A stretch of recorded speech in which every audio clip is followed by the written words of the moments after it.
My parents told me, the best gift you could give your sister for her wedding is to disappear from this family forever. I didn't argue or beg. I packed my stuff, grabbed the keys, and walked out, shutting the door like it was the end of a sentence. The next day, I sold the apartment and locked down the joint bank account. You know that feeling when your entire world collapses, when the people who are supposed to love you unconditionally suddenly make you feel utterly disposable? Well, imagine that, but then imagine turning that gut-wrenching pain into the most satisfying, delicious revenge you could ever dream of. Because that's my story. My name is Kimberly, and this is about the life I built after I walked away from everything I knew, 3 years ago. But to really get it, to truly understand the sheer audacity and the incredible payoff, we have to go back to the beginning. Being the eldest daughter in the Mitchell family should have been a dream. Should have been. Instead, for 26 years, it was a constant, exhausting struggle, watching my younger sister, Brittany, get everything handed to her on a silver platter while I clawed and fought for every single scrap of recognition. And yeah, I used to think I loved her.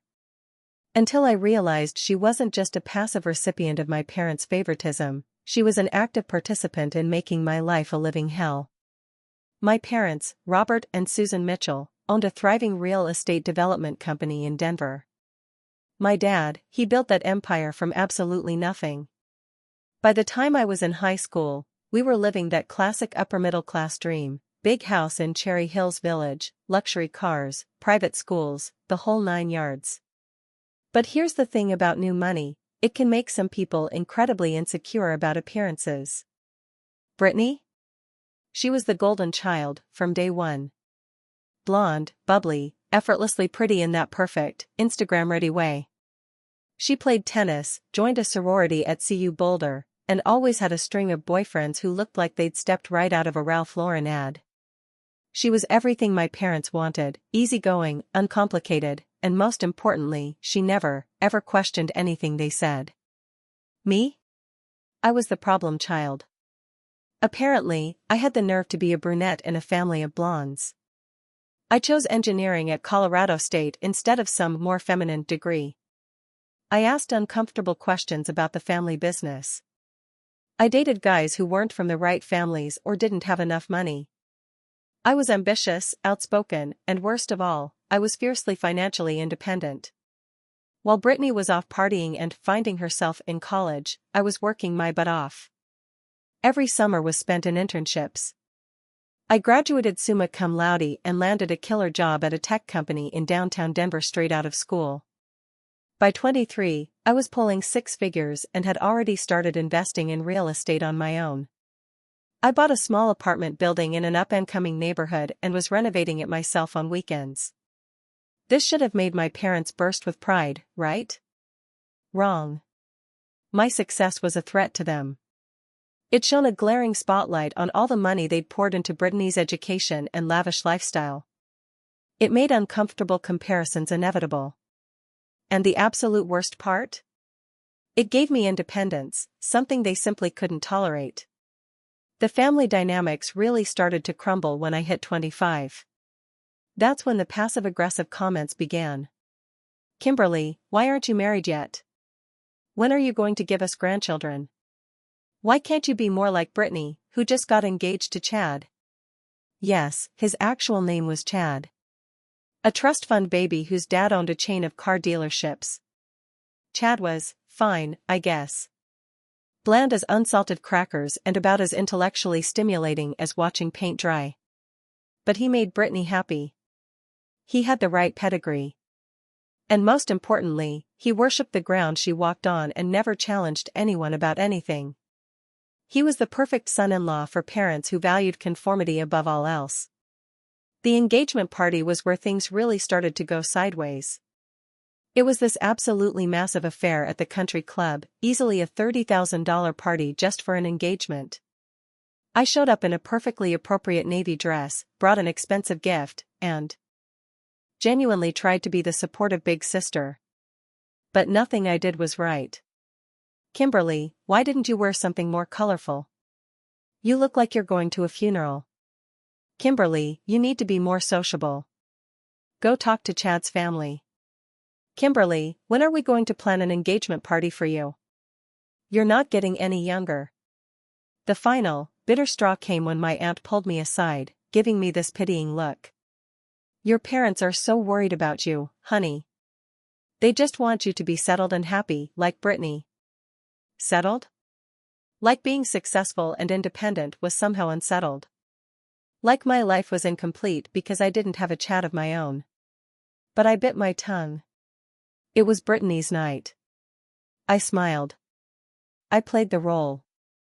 And I went home to my beautiful apartment with its amazing view and my steadily growing bank account, telling myself that family was family, and things would get better.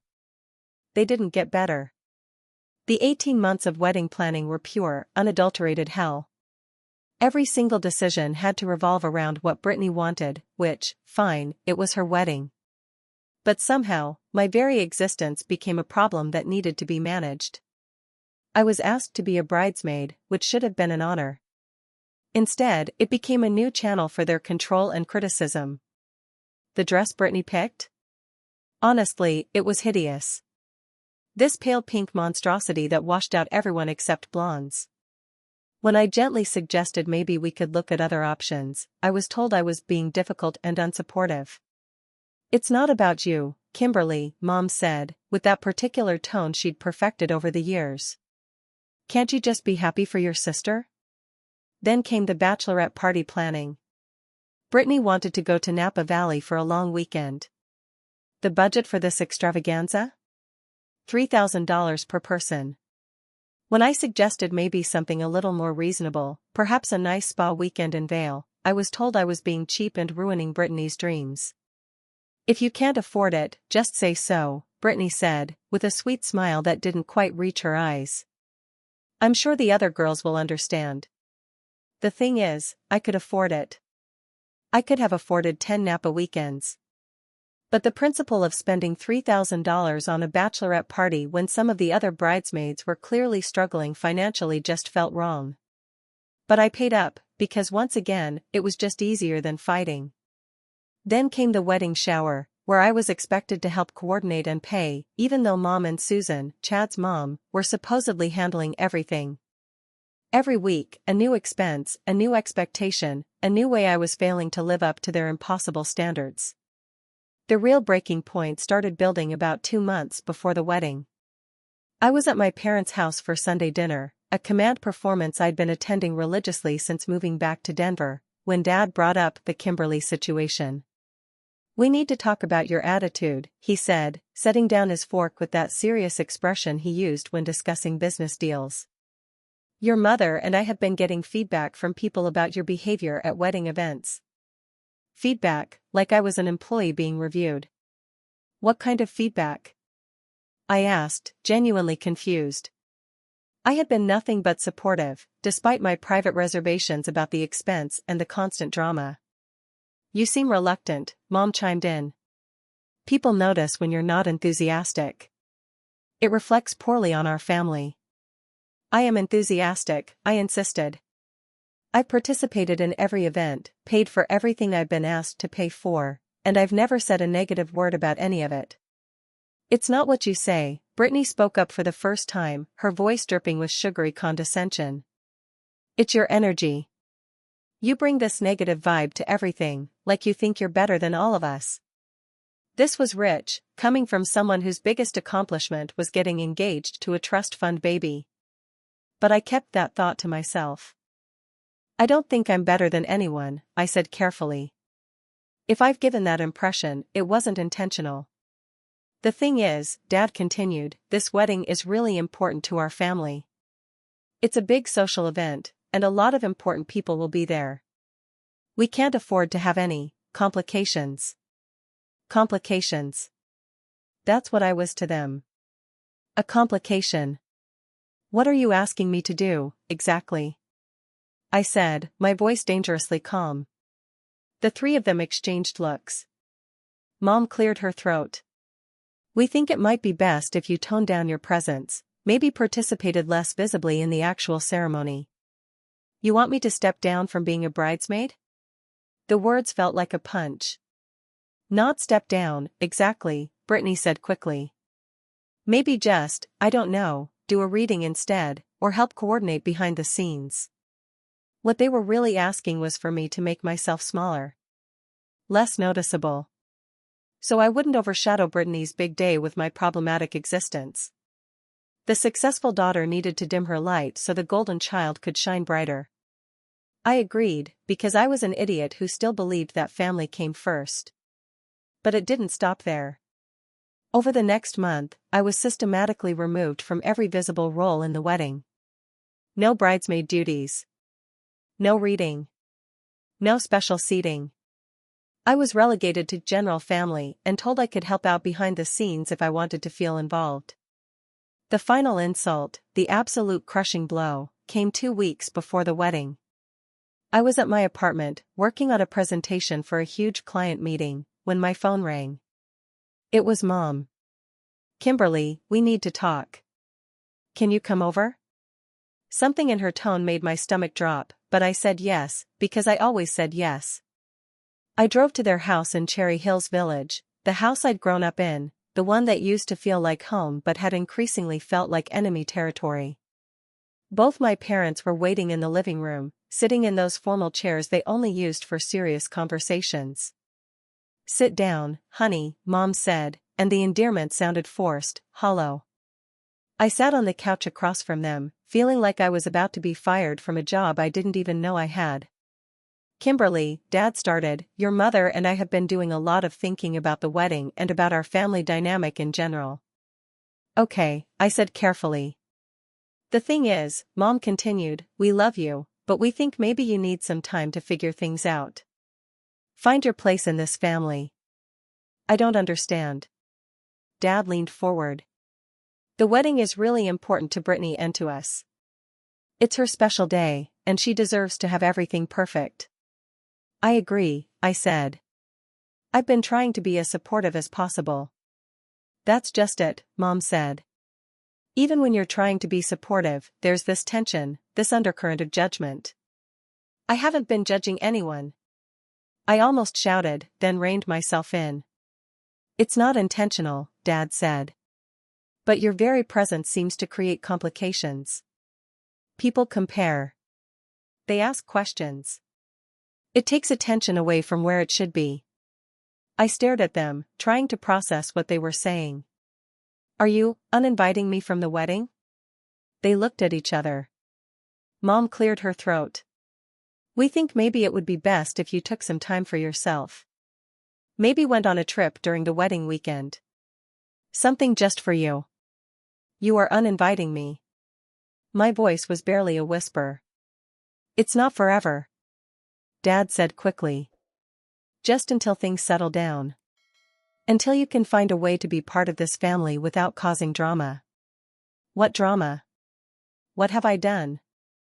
"It's not what you've done," he said. "It's who you are. You're different from us. You have different values, different priorities, and that's fine, but it makes family gatherings difficult." The room went completely silent. I could hear the grandfather clock ticking in the hallway, the sound of a neighbor's dog barking, the hum of the air conditioning. Normal sounds of normal life happening around this utterly abnormal conversation. "So, you want me to skip my sister's wedding because my existence makes people uncomfortable?" "We want you to think about whether you really want to be part of this family," Dad said. "And if you do, what you're willing to change to make that work." I sat there for a long, agonizing moment, looking at these people who had raised me, who were supposed to love me unconditionally, who were basically telling me that their love came with conditions I could never meet. "And if I don't skip the wedding?" Another long pause. "Kimberly," Mom said softly. "The truth is, we think maybe the greatest gift you could give your sister for her wedding would be if you just disappeared from our family. Forever." The words hung in the air like a toxic cloud, suffocating me. I waited for one of them to take it back, to say they didn't mean it, to show some sign that they realized how devastating what they just said was. Instead, Dad nodded slowly. "It would solve a lot of problems." I looked at my mother, the woman who had given birth to me, raised me, supposedly loved me. She couldn't meet my eyes. So that's it, I said, my voice dead. 26 years of being your daughter, and you want me to just disappear? You could stay in touch, Mom said weakly. Maybe we could have lunch occasionally, but the family events, the holidays, the big gatherings, it might be better if you weren't there. I stood up. My legs felt shaky, but I managed to stay upright. Okay, I said. They both looked surprised, like they had expected me to fight, or beg, or promise to change. Okay? Dad repeated, a hint of confusion in his voice. Okay, I affirmed. I'll disappear. I walked out of that living room, through the foyer with its ridiculous chandelier and marble floors, past the family photos that prominently featured Brittany and barely included me, and out the front door. I didn't slam it. I didn't make a scene. I just closed it quietly behind me, like a final punctuation mark on the sentence of my relationship with the Mitchell family. I sat in my car in their circular driveway for about 10 minutes, just trying to wrap my head around what had just happened. Then I drove home to my apartment, poured myself a very large glass of wine, and started making a list. See, here's what my parents didn't know about me: when I'm hurt, I don't get sad. I get methodical. They wanted me to disappear? Fine. I would disappear. But I was going to do it in a way that left a mark. A really, really big mark. The first thing I did was call my lawyer. Yes, I have a lawyer. When you own rental properties and run a business, you need good legal counsel. His name is David Chen, and he's brilliant, ruthless, and very, very thorough. David, I said when he answered, I need to know exactly what assets I have legal claim to, and I need to know how to extract myself from anything that ties me to my family. Kimberly, what's going on? I explained the situation. There was a long silence on the other end. They asked you to disappear from the family? They suggested it would be the greatest gift you could give your sister? Yeah, I replied, a bitter laugh escaping me. Pretty much. Jesus. Okay, let me pull your files. Can you come in tomorrow morning? I'll be there at 8. The next morning, David laid out my situation. It was better than I'd hoped, and worse than I'd feared. The good news: the apartment building I bought was entirely in my name. My investment accounts were mine alone. My business was incorporated separately from anything family-related. I had about $400,000 in liquid assets and another $200,000 in real estate equity. Solid. The bad news: I was on several joint accounts with my parents, including a shared investment account we'd set up for family expenses that had about $150,000 in it. I was also a co-owner of a vacation condo in Aspen that we bought together as an investment property. Here's what I can do, David said. The joint accounts, you have every legal right to withdraw your portion. The condo is more complicated, but you can force a sale if you want out. What about the family business? You're not on any of the corporate documents, so that's not an issue. But Kimberly, are you sure about this? Family spite, this could blow over. I thought about my parents' faces when they told me the greatest gift I could give my sister was to disappear forever. No, I said, my voice firm. It won't blow over. They meant it. Okay then. Let's make sure you're protected. By noon, I had withdrawn my portion of every joint account I shared with my parents. That came to about $75,000. Apparently, I'd been contributing more than they had.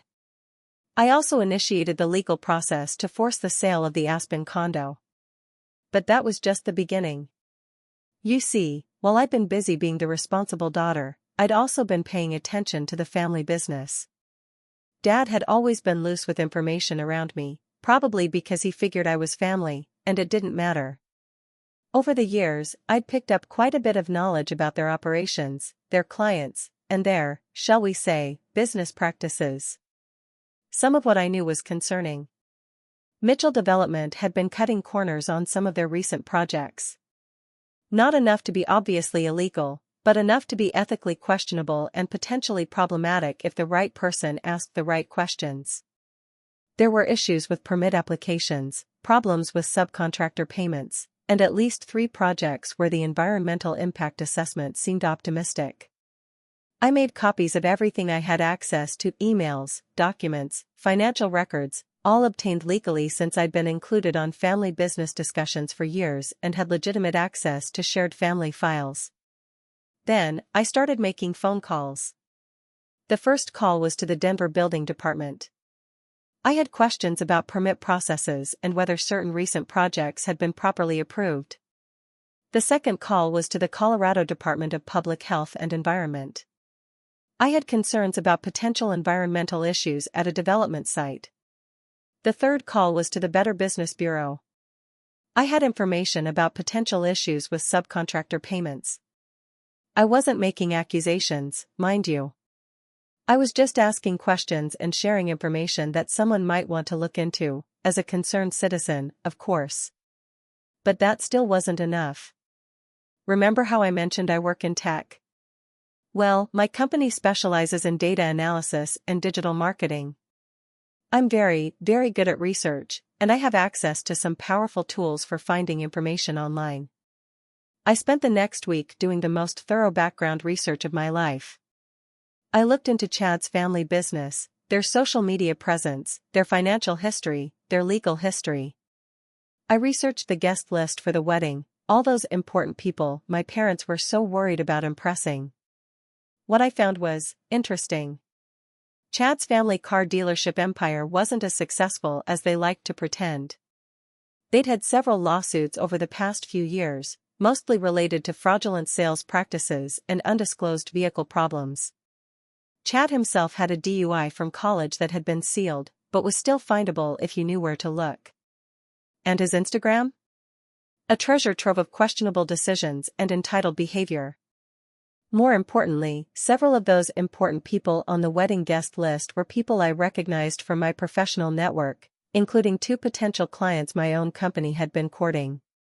This gave me an idea. I started a blog. Anonymous. Untraceable. Professionally designed. I called it Denver Social Truth and positioned it as an insider guide to the real stories behind Denver's social scene. I made it look legitimate, professional, well-researched. The first few posts were general interest items about social events around the city, complete with photos and insider details that made it clear the author was well-connected. Nothing controversial, just interesting gossip that people would want to read and share. Once I had a small but growing readership, I started posting more substantial content. Like a deep dive into the car dealership industry in Colorado and the legal troubles that had plagued several major dealerships. I didn't mention Chad's family specifically, but anyone who knew the industry would recognize the details. Or an analysis of building permit irregularities in several recent Denver development projects. Again, no direct accusations, just public information presented in a way that raised questions.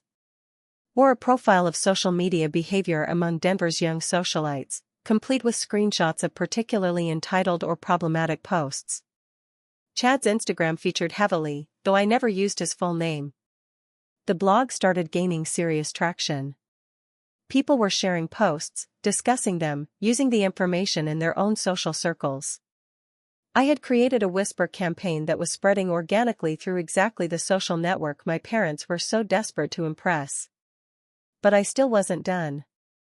The wedding was now 3 days away, and I hadn't heard a peep from my family since that gut-wrenching conversation in their living room. No phone calls, no texts, nothing. They were proceeding as if I had never existed, exactly like they wanted. So, I decided to make sure I really didn't exist for them anymore. I put my apartment building on the market. In Denver's hot real estate market, it sold in 2 days for $50,000 over asking price to a cash buyer.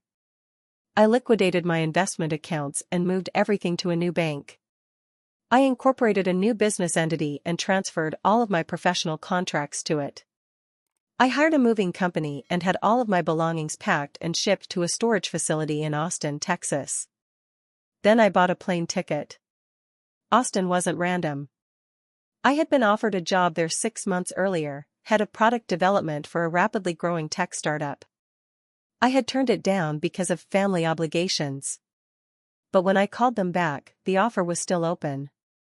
In fact, they were thrilled to have me and were willing to bump up both the salary and the equity package. On Friday afternoon, the day before Brittany's wedding, I was on a plane to Texas. I didn't tell anyone I was leaving. I didn't send goodbye texts or leave forwarding addresses. I just disappeared. Exactly like they'd asked. But I left a few surprises behind. The first surprise was the forced sale of the Aspen condo. Since I was a co-owner, I had the legal right to force the sale, even if my parents objected. The property sold quickly, and my parents received a check for their portion, minus my legal fees. They also received a certified letter explaining that I was withdrawing from all shared financial obligations, effective immediately. The second, much bigger, surprise came on Saturday morning, the day of the wedding. That's when the Denver Building Department showed up at 2 different Mitchell Development construction sites for surprise inspections, based on anonymous tips about potential permit violations. That's when the Colorado Department of Public Health and Environment began an investigation into potential environmental issues at a 3rd site. That's when several subcontractors who hadn't been fully paid for previous jobs suddenly decided to file liens against Mitchell Development properties. And that's when the latest post on Denver Social Truth went live. The title? The Real Cost of Social Climbing, a look at this weekend's most expensive wedding. The post was a detailed breakdown of the wedding expenses, meticulously sourced from social media posts, vendor websites, and public information. It calculated the total cost at around $300,000 for a single day. It discussed the environmental impact of flying flowers from Ecuador and flying guests in from various cities, and it raised uncomfortable questions about the financial priorities of families who spent more on one party than most people made in 5 years. While their businesses allegedly had outstanding debts to working-class contractors. Again, I didn't name anyone directly. I didn't have to. Anyone who knew about that wedding would recognize it immediately. The post went viral within hours. It was shared thousands of times across social media, picked up by local news blogs, and became the talk of Denver's social scene. But I wasn't there to see any of it. I was in Austin, signing a lease on a beautiful apartment with a view of Lady Bird Lake, meeting my new colleagues, and starting the process of building a life that was entirely my own. The call started on Sunday. First Mom, then Dad, then Brittany. Dozens of calls, voicemails, texts. I listened to exactly one voicemail from each of them, just to confirm they were as panicked and angry as I'd hoped.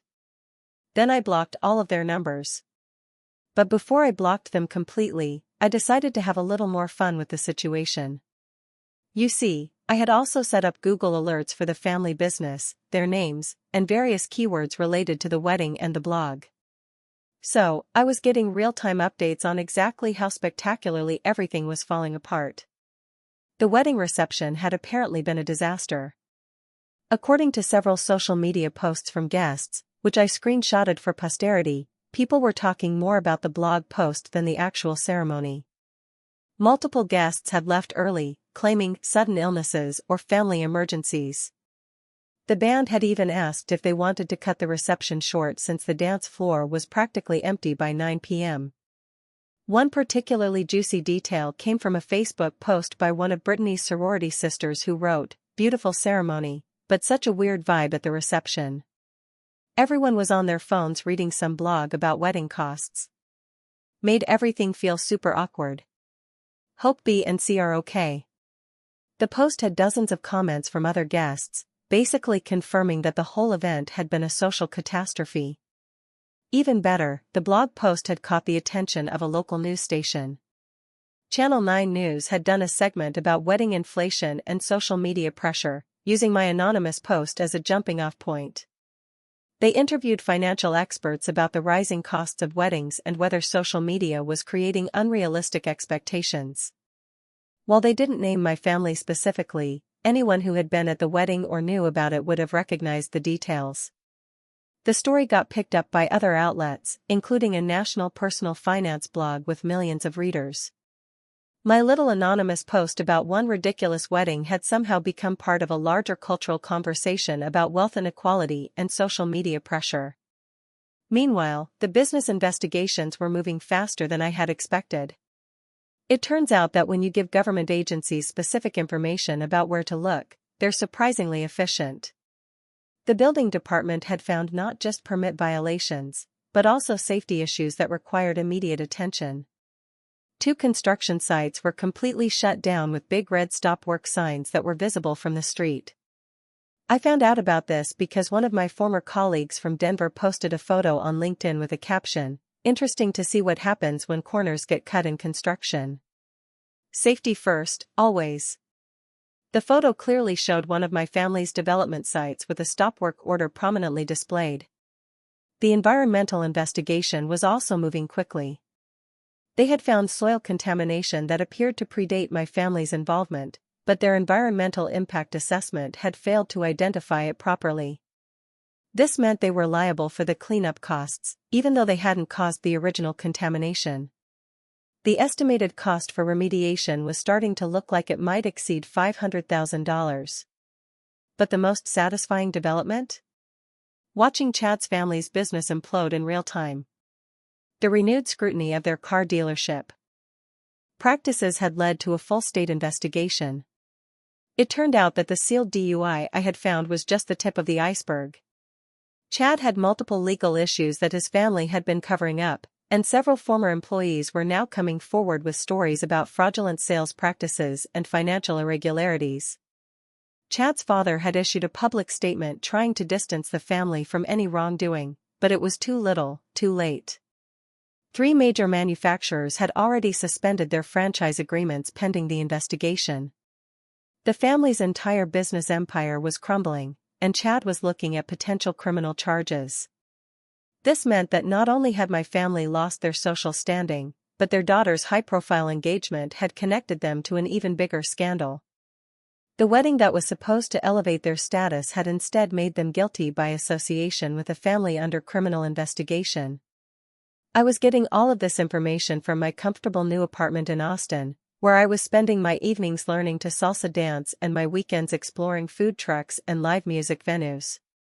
The contrast between their chaos and my peace was absolutely delicious. Mom's voicemail, "Kimberly, what have you done? The building department is shutting down 2 of our job sites. People are asking questions about the blog. Call me immediately." Dad's voicemail, "This is unacceptable, Kimberly. I don't know what you think you're proving, but you are destroying this family. You need to fix this right now." Brittany's voicemail, shrill and tearful, "I can't believe you would do this to me on my wedding day. Everyone is talking about the blog instead of my wedding. You ruined everything and I will never forgive you." Perfect. They were finally understanding what it felt like to have someone's very existence complicate their lives.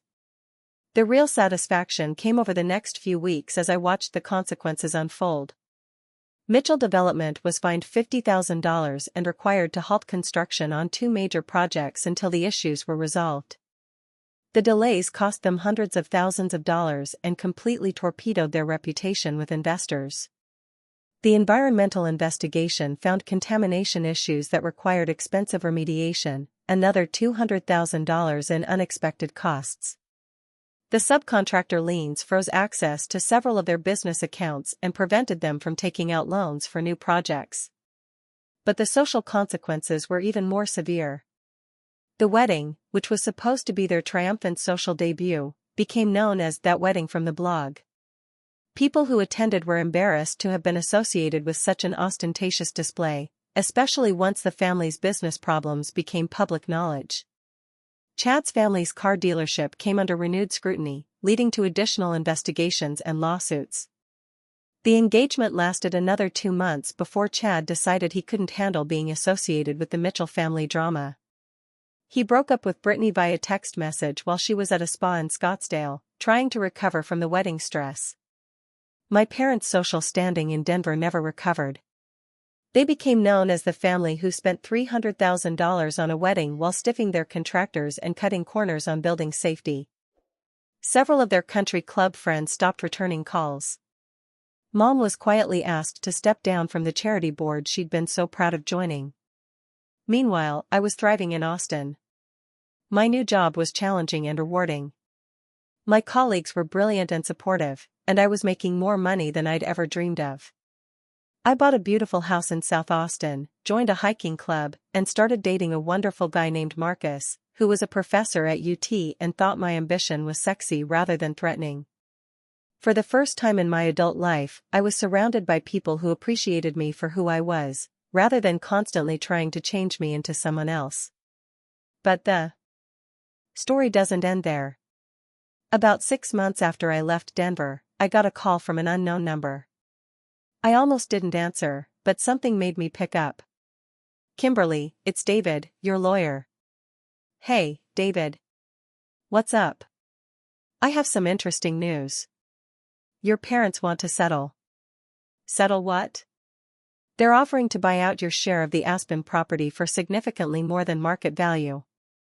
They also want to pay you what they're calling a consulting fee for your help with some business issues."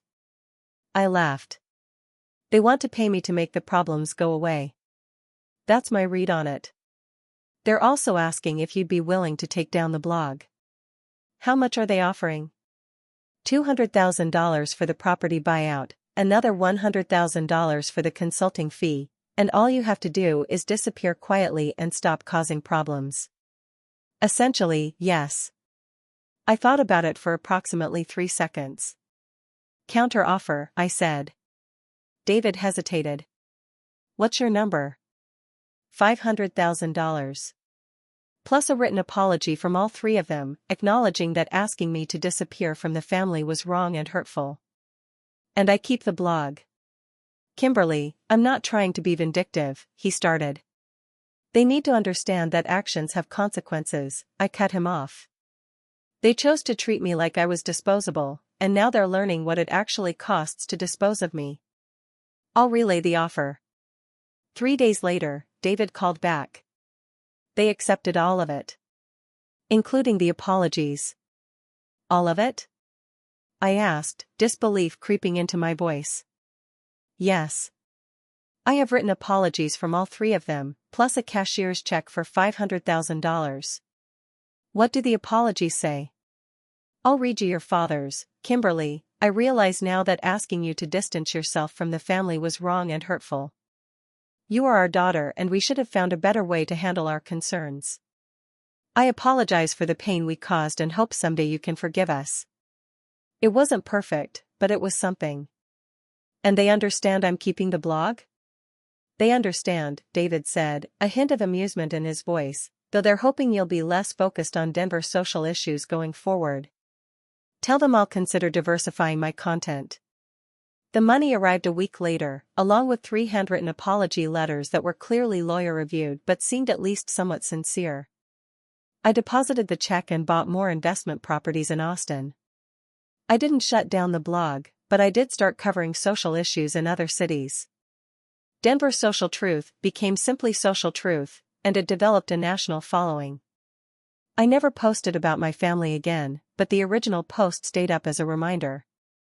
And that brings us to today, 3 years later. I'm 30 years old. I own 3 rental properties in Austin.